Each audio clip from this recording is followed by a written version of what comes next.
Some people think they can outsmart me. Maybe. Maybe.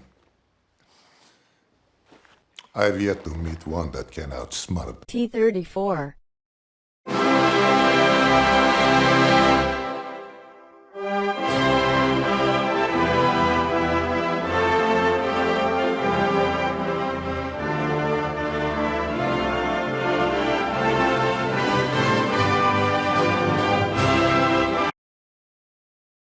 Hello guys, it's GF Butler. Welcome back to the channel. Today we're going to look at another build I did. So this time I went in a completely different direction. I decided to build the earliest model of the T-34, which is the T-34 76 model 1940. There's no really official or more concrete definition that I know of. More concrete title for the tank. But yeah, as you can see from this picture, the model of 1940 is on the second from the right here. You got the BT7, the A20, and then the first production model of the T-34. And then you have the model of 1941. 1940 differs from the 1941, 42, and 43 models, and that it has a different cannon, the L11. It's a 76 millimeter cannon.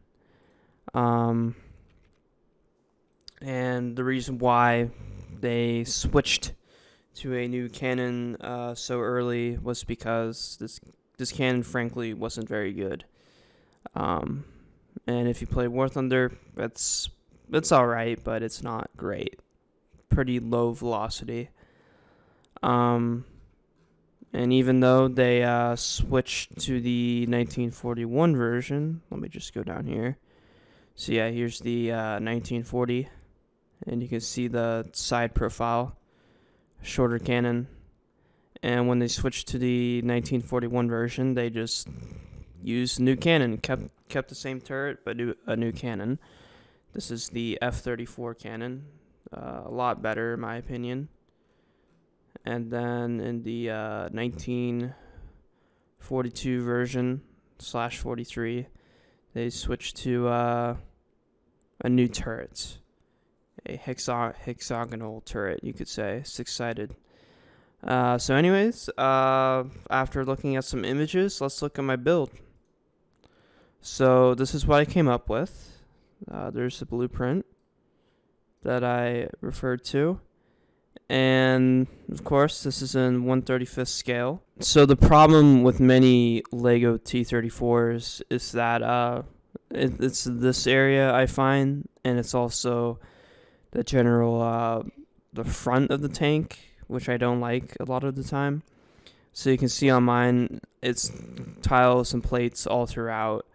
While if you look at the Brickmania one, this is the Brickmania T-34-85. If you look at the edge here, it looks a little weird upon a closer inspection because this brick is a 45-degree slope, and the front hole is like a 60-degree slope. So you have like two different slopes going on the front, which is just a little weird to me and a bit annoying. But when you look at mine, I managed to keep the slope consistent. It's all 60 degrees.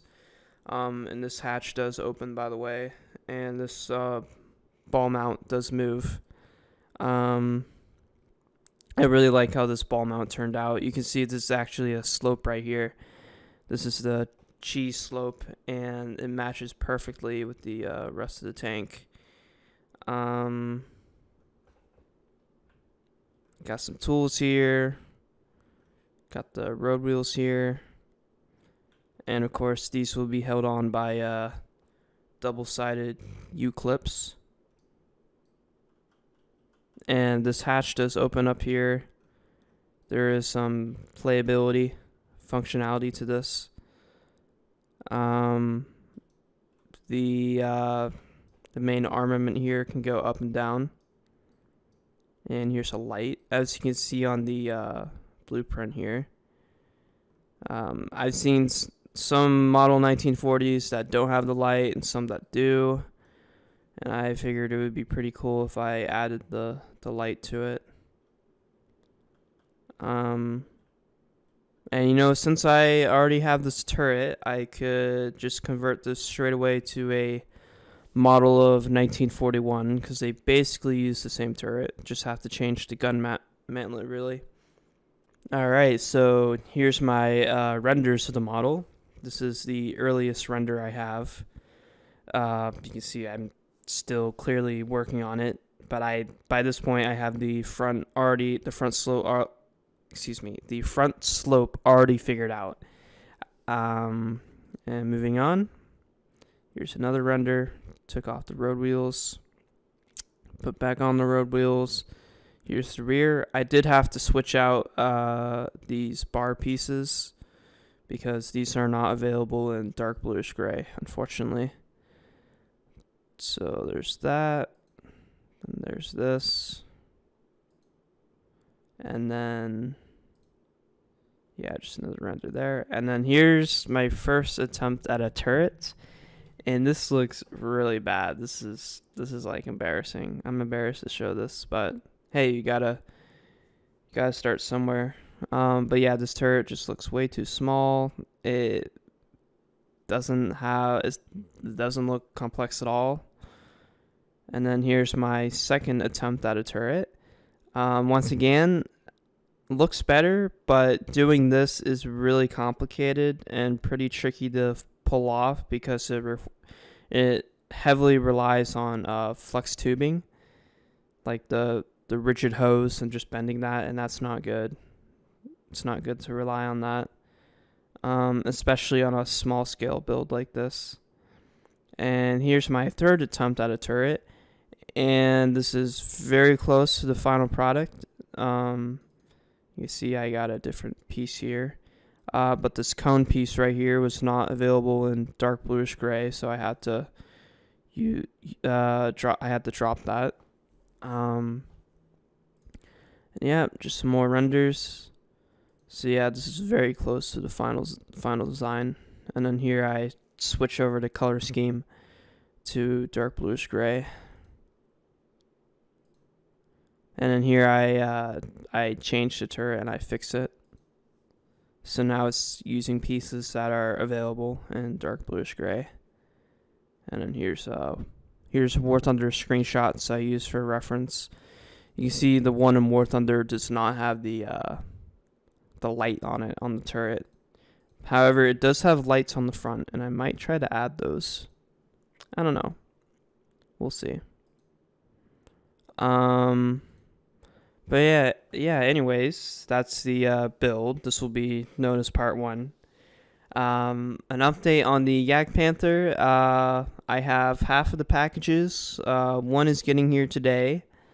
I don't know about the other one because it doesn't have tracking. And there's one that still hasn't. It says shipping label created. Maybe it shipped because I've seen that before where it says that, but it's like delivered. So I don't know. Still can't build that yet because I don't have all the parts and I'm missing some critical parts. But yeah, anyways, this is the T-34 build. If you guys want me to challenge myself and build something particular, let me know in the comments. I'm really having a lot of fun with this. And anyways, I will see you guys next time.